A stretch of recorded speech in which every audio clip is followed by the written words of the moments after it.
Kepala kenerak ni. Berapa kilo dah? 12 kilo. Makan je. Oi gila. Hari ni lauk 5 star weh. Weh. Oh pipi tu. Ha? Tu dekat atas kepala dia. Alamak. Oi. Ambil.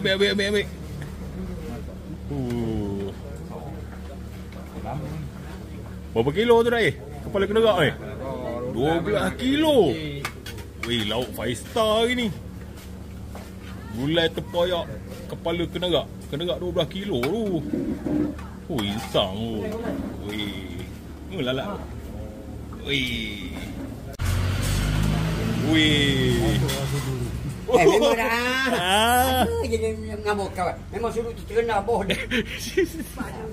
Kepala ambil satu tu apa tak? 12 kilo tu. Weh. So selok pun tak mengecik. Ui, pandai pilih pak ikan weh. Ada lagi nak isi. Weh, jangan macam tu. Ui, itu lemak betul tu. Licin. Licin.